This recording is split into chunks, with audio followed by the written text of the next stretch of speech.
안녕하세요. 책 읽어주는 꿀잠 DJ입니다. 잘 지내셨지요? 네, 정말 긴 연휴였습니다. 어제 제가 어디 좀 갔다가 이제 고속도로를 올라오는데, 와, 정말 많이 막히더라고요. 그래서 어린이날부터 어제까지, 어버이날까지 이 긴 연휴 동안 정말 많은 분들이 여기저기 많이 놀러 다녀오셨구나, 그런 생각이 들더라고요. 기사 보니까 뭐 에버랜드, 롯데월드 다 엄청난 인파가 몰렸더라고요. 그래서 거리두기가 완화되고 정말 많은 분들이 이제 바깥으로 야외로 모이는 그런 시기가 왔구나 그런 생각이 들었습니다. 사실 요즘 집에 있기가 조금 아까운 날씨기는 해요. 날씨가 너무 좋죠. 그리고 또 좀 있으면 이제 바깥 활동이 좀 어려운 너무 더운 여름이 올 거기 때문에 요 짧은 시간이 더 소중하고 귀한 것 같아요. 특히 점점 더 이렇게 좋은 날씨, 봄, 가을 요 날씨가 좀 짧아지고 있잖아요. 그래서 날씨 좋을 때 좀 바깥 활동을 많이 해야 되겠다. 그런 생각을 저도 하고 있습니다. 지난 시간에 이어서 제인 에어 계속해서 읽어드릴 거고요. 지난 시간에 그래서 제인 에어가 그 리드 외숙모의 장례식을 다녀오는 이야기. 그래서 한 달 동안 집을 비웠다가 돌아오는 길에 로체스터 씨와 딱 마주쳤죠. 아마 로체스터 씨가 제인이 온다는 걸 알고 밖에서 기다리셨던 것 같아요. 그래서 집에 들어가기 전에 잠깐 바깥에서 이야기하는 그런 장면까지 제가 읽어드렸습니다. 로체스터 씨는 계속 울타리 계단에 앉아 있었고, 나도 비켜달라고 하고 싶지 않았다. 나는 런던에 다녀오지 않았냐고 물었다. 다녀왔어. 당신은 천리안이라도 달린 모양이군. 페어팩스 부인이 편지를 알려주셨어요. 내가 무슨 일로 갔는지도 알려주었나? 아, 네. 모르는 사람이 없을걸요? 마차를 보여줄 테니 그 마차가 로체스터 부인한테 딱 어울리는지 어떤지 말해주시오. 그 자줏빛 쿠션에 기대어 앉아있으면 부티카 여왕처럼 보일지 봐줘요. 당신은 요정이니까 말해줘요. 내게 마법을 걸거나 사랑을 불러일으킬 마약을 주거나 뭔가 그런 걸로 나를 미남으로 만들어줄 수 없겠소? 그건 마법의 힘으로 안 되는 거예요. 나는 이렇게 대답하고 속으로 덧붙였다. 사랑에 빠진 눈만 있으면 마법은 일어나죠. 사랑에 빠진 눈으로 보면 당신은 빼어난 미남이지요. 아니, 정확히 말해서 당신의 엄격한 얼굴에는 아름다움을 넘어서는 힘이 담겨 있답니다. 로체스터 씨는 이따금 아주 신기한 통찰력으로 내가 말하지 않은 생각까지도 읽어냈다. 지금도 로체스터 씨는 나의 퉁명스런 대답은 들은 척도 하지 않았다. 오히려 아주 드물게 보여주는 자기만의 독특한 웃음을 머금고 나를 바라보았다. 로체스터 씨는 그 웃음이 너무 귀해서 아무데나 뿌릴 수 없다고 생각하는 듯 했다. 그 웃음은 감정이 내비치는 햇살이었고, 이제 그 햇살을 나한테 비추어 주었다. 로체스터 씨는 내가 지나갈 수 있도록 비켜주면서 말했다. 지나가요, 자넷. 지금껏 돌아다니느라 지친 발을 친구의 집에서 쉬도록 해요. 이제 내가 할 일을 하고는 잠자코 그 말에 따르는 것뿐이었다. 더 이상 말할 필요가 없었다. 나는 침착한 태도로 말없이 울타리 계단을 넘어갔다. 그 순간 나는 어떤 충동에 붙들리고 어떤 힘에 이끌려 뒤를 돌아보았다. 내 안에 있는 뭔가가 나도 모르게 말했다. 친절하게 대해주셔서 고맙습니다, 루체스터 씨. 당신 곁에 다시 돌아오게 된 것이 이상하리만큼 기뻐요. 당신이 있는 곳은 어디나 제 집이죠. 제 집은 오직 그곳뿐이에요. 그러고는 로체스터 씨가 따라오려고 했어도 따라오지 못할 만큼 빨리 걸었다. 아들은 나를 보고 기뻐서 어쩔 줄 몰랐다. 페어팩스 부인은 늘 그렇듯 꾸밈없이 다정하게 맞아주었다. 소피도 무척 기뻐하며 봉수아르 하고 인사했다. 정말 즐거운 일이었다. 같은 인간들한테서 사랑받고 자신이 있음으로써 그 사람들이 즐거워하는 것을 느끼는 것만큼 행복한 일은 없었다. 그날 저녁, 나는 미래에 대해서는 눈을 굳게 감아버렸다. 어차피 곧 헤어지고 슬픔이 찾아올 거라고 경고하는 소리에 귀를 닫았다. 차를 마시고 나서 나는 남몰래 기도했다. 페어팩스 부인은 뜨개질을 하고 나는 가까운 낮은 의자에 앉아 있고 아들은 양탄자에 무릎을 꿇고 나한테 바싹 다가앉아 있을 때 서로 사랑하고 사랑받는다는 느낌이 황금빛 평화로움으로 우리를 감싸고 있을 때 나는 먼 훗날이든 당장이든 우리가 서로 헤어지지 않기를 남몰래 기도했다. 우리가 그렇게 앉아 있는데 로체스터 씨가 불쑥 들어와 우리의 다정한 모습을 보고 흐뭇해하는 것 같을 때 그리고 페어팩스 부인한테는 수양딸이 돌아왔으니 더없이 뿌듯하겠다고 말하고 아들한테는 귀여운 영국 엄마를 아예 삼키기라도 할 기세로군 이라고 말했을 때 나는 로체스터 씨가 결혼한 뒤에도 그 햇빛 같은 자신한테서 우리를 멀리 쫓아내지 않고 그 울타리 안에서 보호하며 함께 살아가게 해줄 거라는 바람을 감히 품어보기도 했다. 손필드로 돌아온 뒤 2주 동안 불안하나마 평온한 생활이 이어졌다.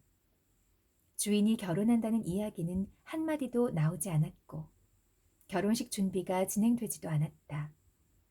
나는 거의 날마다 페어팩스 부인에게 뭔가 결정된 일이 있냐고 물어보았지만 늘 모르겠다는 대답뿐이었다.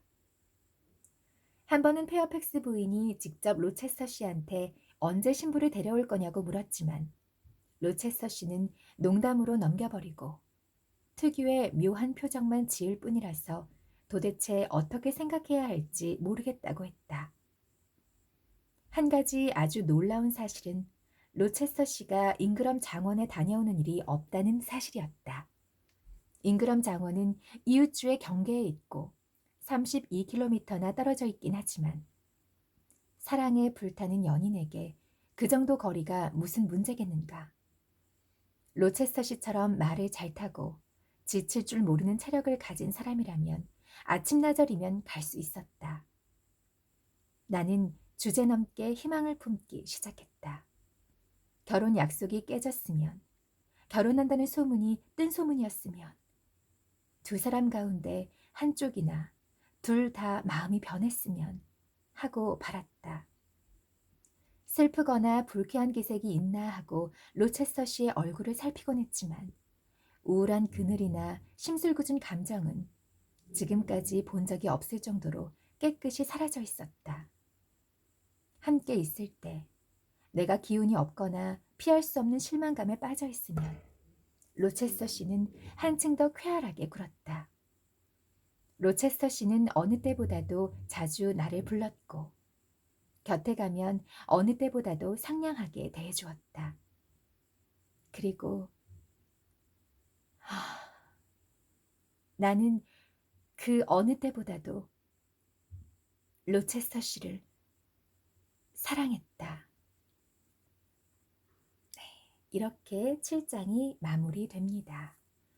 와, 이 정도면 두 사람이 서로에게 간접적으로나마 고백을 하고 있는 거 아닌가요? 직접적인가? 제인 에어가 아까 그 아직 앉아있는 로체스터 씨 그리고 걸어가는 그 제인 에어 그 장면에서 뒤돌아보면서 이런 말을 했잖아요. 내 안에 있는 뭔가가 나도 모르게 말했다. 이 사랑은 감출 수 없는 거죠. 그래서 자신의 감정을 솔직하게 표현은 하는 제인 에어지만 이 사랑에 대해서만큼은 주인님이니까 이 사랑에 대해서만큼은 표현을 좀 이렇게 억눌렀던 제인이었는데 당신 곁에 다시 돌아오게 된 것이 이상하리만큼 기뻐요. 당신이 있는 곳이 제 집이죠. 제 집은 오직 그곳뿐이에요. 라고 말했어요. 이 말을 하고 로체스터 씨가 따라오려 했어도 따라오지 못할 정도로 빨리 걸어갔다고 합니다. 그러니까 그냥 내뱉고 나서 막 달린 거죠. 좀 쑥스럽긴 하니까. 그쵸? 그리고 아까 그 아델이 한 달 만에 돌아온 이 영국 엄마, 그러니까 제인 에어죠. 제인 에어 옆에 이렇게 쫙 달라붙어서 바싹 다가앉아 있을 때 그 모습을 보고 우리 로체스터 씨께서 아델에게 그랬다고 했잖아요. "귀여운 영국 엄마를 아예 삼키기라도 할 기세군." 귀여운 영국 엄마래요. 그러니까 제인 에어가 귀여운데 그걸 돌려서 말한 거죠. "제인 에어 당신 너무 귀엽소." 이게 아니라 그냥 귀여운 영국 엄마라고 표현을 하면서 은근하게 "당신 너무 귀엽네." 이런 표현을 한 거예요. 이런 말을 들었을 때 와, 제가 제인 에어였다면 얼굴이 붉어졌을 것 같아요. 부끄럽기도 한데 너무 좋기도 하고 너무 행복한 그런 마음이 들 것 같습니다. 어느 때보다도 로체스터시를 사랑했다. 이 문장으로 제 7장이 끝나고 있습니다. 네, 너무너무 두 사람의 그 서로를 향한 마음이 느껴지는 것 같습니다. 그다음은 제 8장인데요. 앞부분은 조금 제가 생략을 하고요. 로체스터시 댁에서 우리 제인 에어가 잠시 산책로를 거닐고 있습니다. 산책로를 거닐고 있다가 이 저택을 이렇게 올려다봤더니 로체스터시의 서재 창문이 손바닥만하게 열려 있었던 거죠. 그래서 제인 에어가 "나는 내 모습이 보일 수도 있을 것 같아서 과수원으로 들어갔다." 여기서는 남의 눈에 띄지 않고 산책을 할 수 있었다. 그래서 확 트인 산책로를 거닐다가 눈에 띌까 봐 과수원으로 들어와서 혼자 시간을 갖는 그런 제인 에어의 모습입니다. 근데요, 저는 제인 에어가 들키고 싶었을 것 같아요. 나 보면 안 돼. 나 혼자 조용히 시간 보내고 싶어." 제인 에어의 마음이 아마 저분이 나를 보지 않았으면, 근데 사실은 봐줬으면, 이런 마음이었을 것 같아요. 그래서 '언제 내려오시지? 저 서재 창문에 내가 보일까?' 이런 마음 때문에 뭔가 발걸음도 조심스럽고 얼굴도 옷매무새도 좀 더 단장을 하고 그랬을 것 같아요. 어떤 마음인지 아시죠? 내가 좋아하는 사람이 나를 좀 봐줬으면 하는 마음이 사실 있거든요. 그래서 저는 사실 제인 에어의 마음은 들키고 싶었을 거다. 그런 마음이 듭니다. 앞부분엔 그런 내용이 있었고요. 계속해서 제가 읽어드리도록 할게요. "여기서는 남의 눈에 띄지 않고 산책을 할 수 있었다. 이슬이 촉촉이 내리고 사방이 고요하고 어둠이 서서히 모여드는 동안 나는 이 으슥한 곳을 영원히 떠돌아다닐 수 있을 것만 같았다. 하지만 이제 달이 떠올라 더 탁 트인 곳을 비추자. 나는 그 빛에 이끌려 과수원 위쪽에 있는 꽃과 과일나무 정원을 이리저리 누비며 다니다가 문득 걸음을 멈추었다. 무슨 소리가 나서도 무엇을 보아서도 아니었다. 가슴을 철렁하게 하는 향기가 다시 한번 났기 때문이었다. 들장미, 게사철쑥, 제스민, 페랭이꽃, 장미는 아까부터 저녁 제물로 향기를 내뿜고 있었다. 이 새로운 향기는 관목에서 나는 것도 화초에서 나는 것도 아니다. 그것은 내가 너무도 잘 아는 로체서 씨의 여송연 냄새다. 나는 주위를 둘러보며 귀를 기울인다. 과일이 주렁주렁 익어가는 나무들이 보인다. 800m쯤 떨어진 저편 숲에서 밤 꾀꼬리가 울고 있다. 움직이는 기척도 없고 발소리가 다가오지도 않은데 여성의 향기는 더욱 짙어진다. 나는 달아나야만 했다. 관목 숲으로 이어지는 작은 문으로 가는데 로체서 씨가 들어오는 것이 보인다. 나는 옆에 있던 우거진 담쟁이 덩굴로 숨는다. 로체서 씨는 오래 있지 않고 금방 온 길로 되돌아갈 테니 가만히 앉아있다 보면 들키지 않을 것이다. 하지만 그렇지 않았다. 저녁 무렵은 나한테 그렇듯이 로체서 씨한테도 즐거웠으며 이 고풍스런 정원도 매력적이었다. 로체스터 씨는 천천히 걸으면서 구스베리 나무에 가지를 들어올려 자두만한 열매를 구경하기도 하고 담장에서 익은 버찌를 따기도 하고 허리를 숙이고 꽃향기를 들이마시거나 이슬 맺힌 꽃잎을 감상하기도 했다. 큼직한 나방이 붕붕거리며 내 옆을 날아갔다.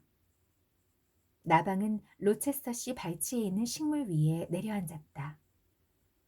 로체스터 씨가 나방을 보고는 자세히 살펴보려고 몸을 숙였다. 나는 생각했다. 이쪽을 등지고 있는 데다 나방을 구경하는데 정신이 팔렸어. 소리 죽여서 걸으면 살짝 빠져나갈 수 있을 거야.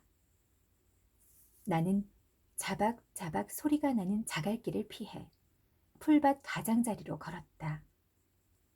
로체스터 씨는 내가 지나가야 하는 곳에서 1, 2미터쯤 떨어진 꽃밭들 사이에 서 있었다.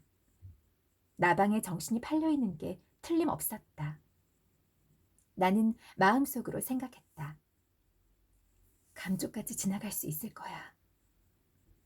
아직은 달이 나직하게 떠 있어서 로체스터 씨의 그림자가 정원에 길게 드리워져 있었다.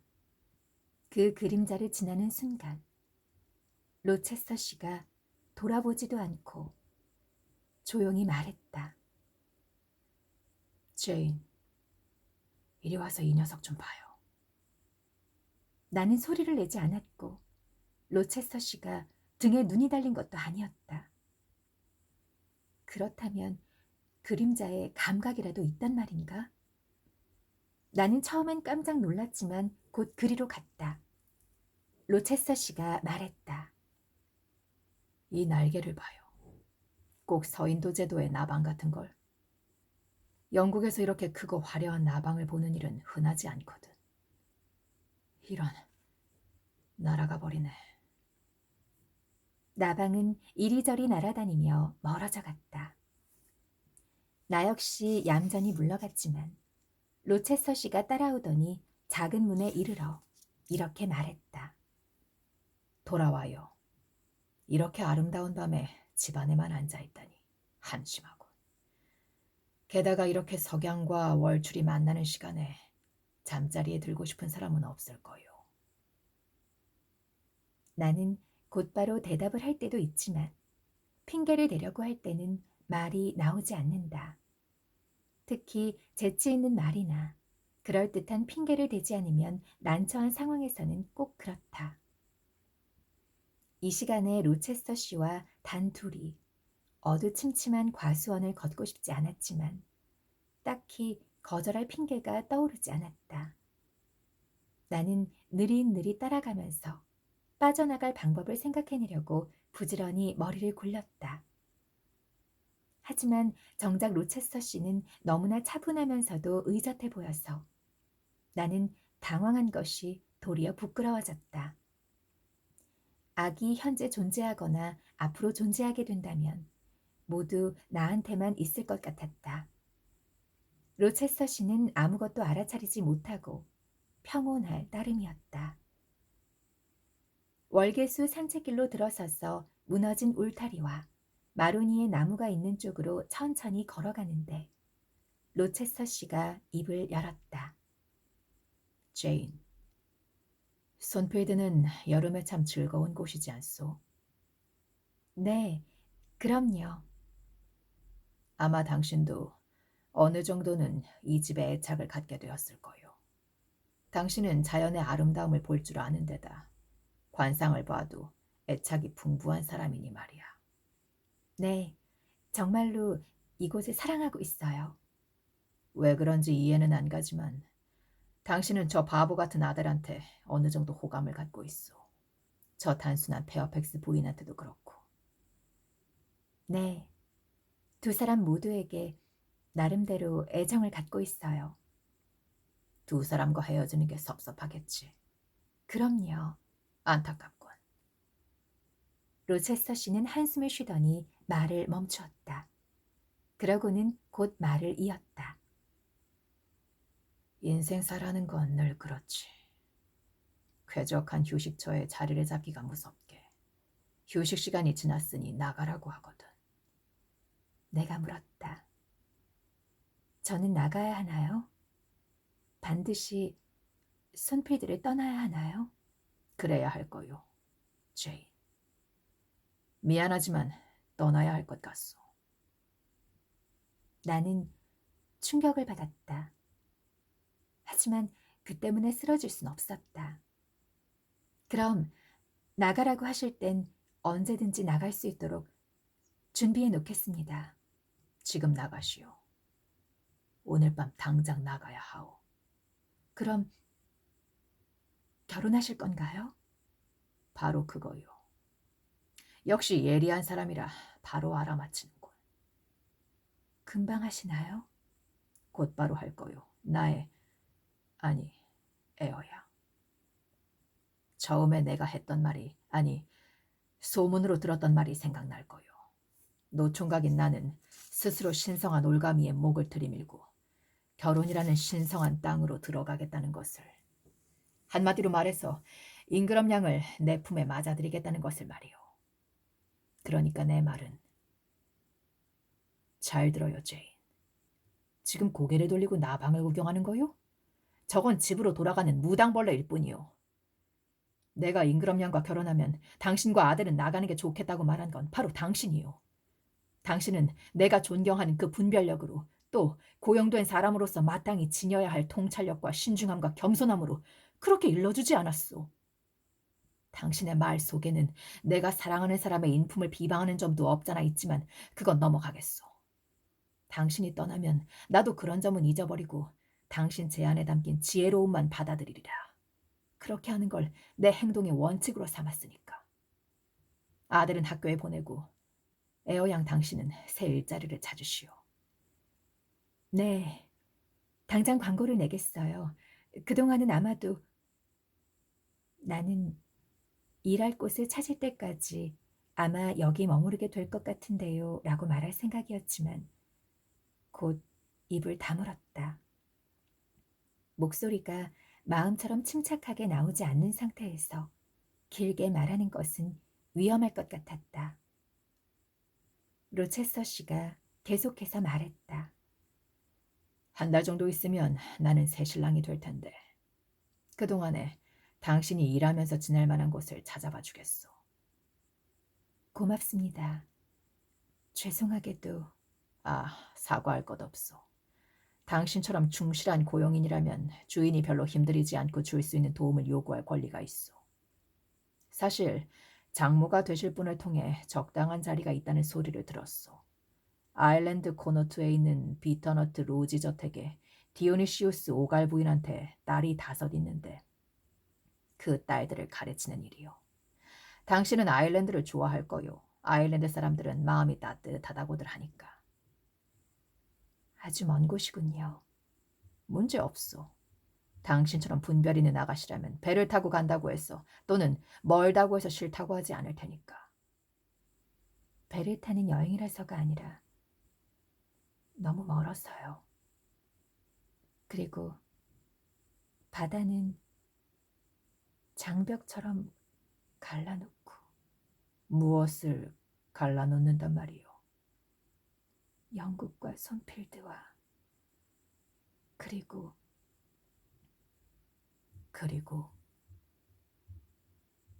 당신과 나를요.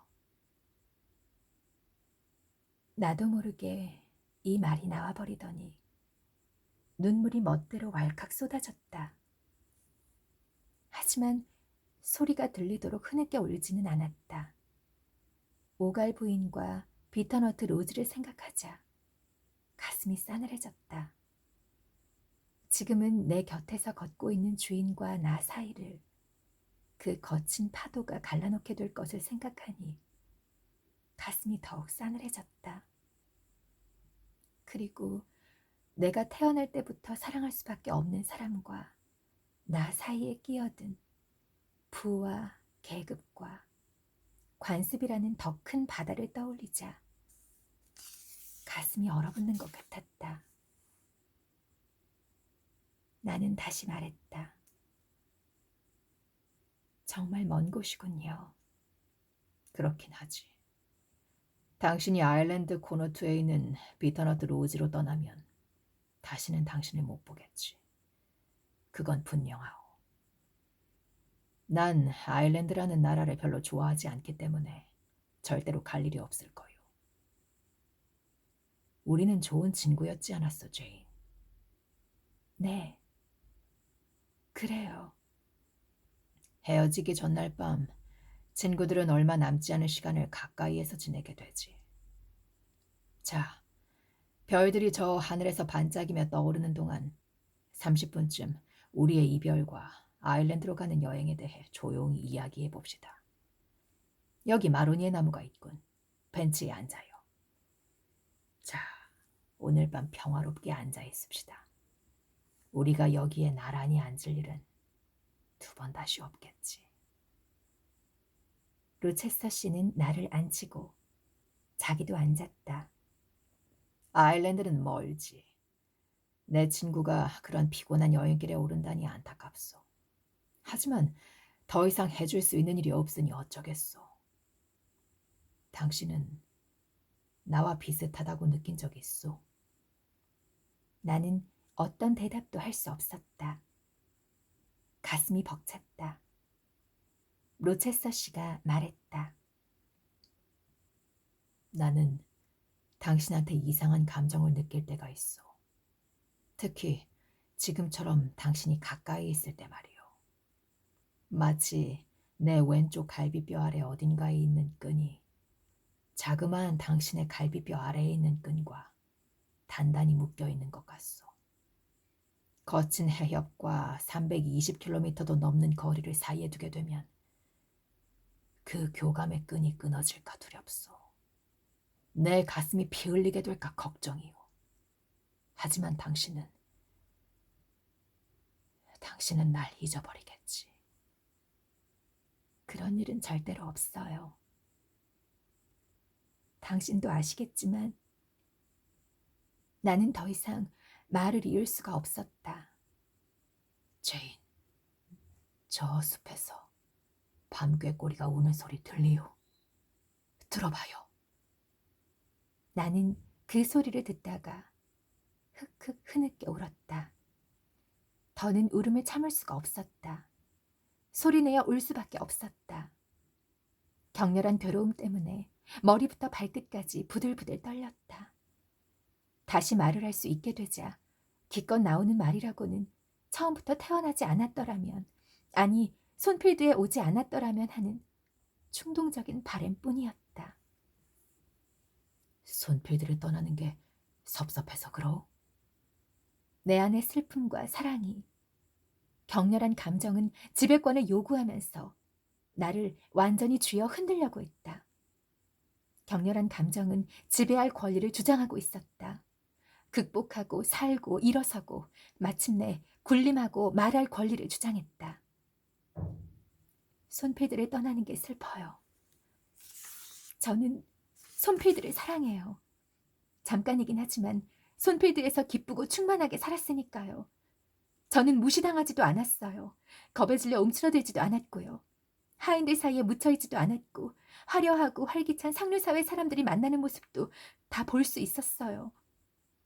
제가 존경하는 사람과 얼굴을 맞대고 이야기했어요. 제가 기쁨을 느끼는 대상과 독창적이고 활기차고 열린 정신을 가진 사람과 이야기를 나누었어요. 저는 로체스터 씨, 당신을 알게 되었어요. 당신과 영원히 헤어진다고 생각하면 두렵고 고통스럽기 짝이 없어요.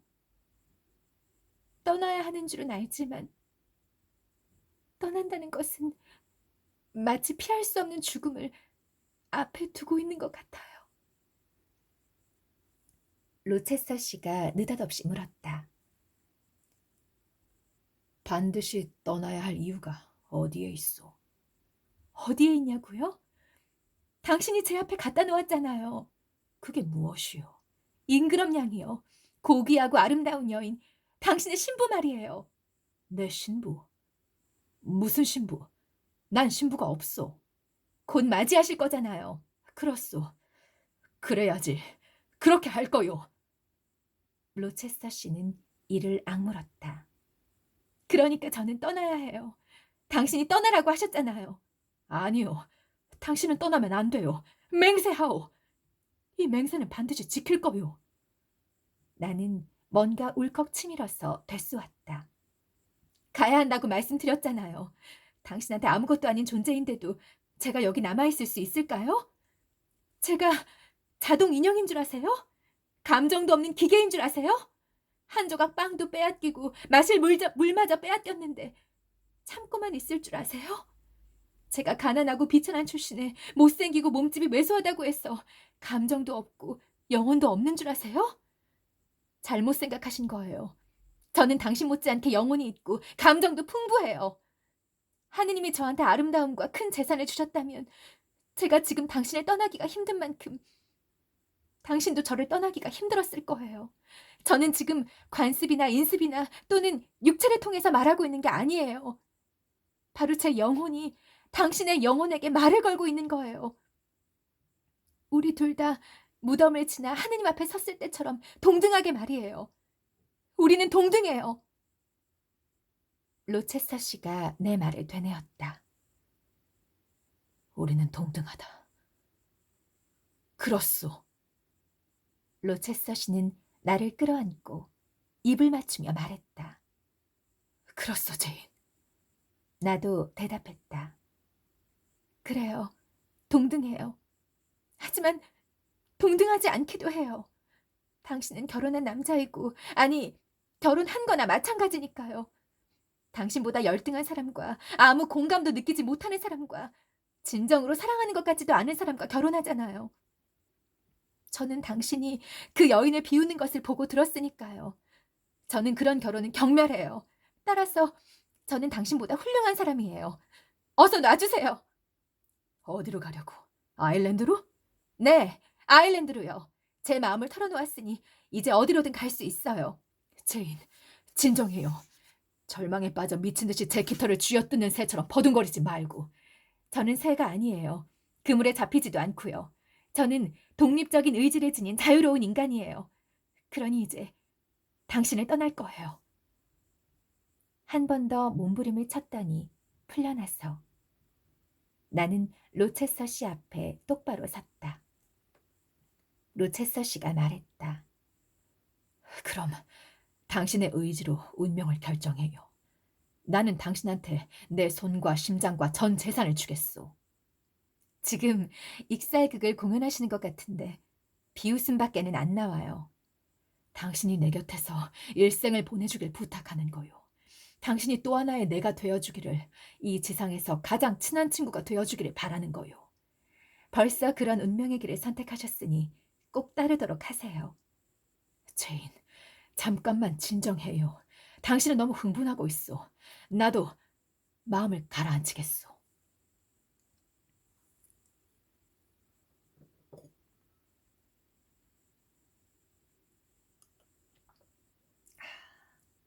처음에는 제인이 이제 자기가 주인님을 떠나서 바다를 건너서 머나먼 아일랜드로 가야 한다는 생각에 정말 슬프고 비통하고, 그리고 마지막으로 주인님을 본다는 생각에 내 마음속에 있는 이 모든 사랑에 대한 감정을 쏟아부었던 것 같아요. 처음 시작은.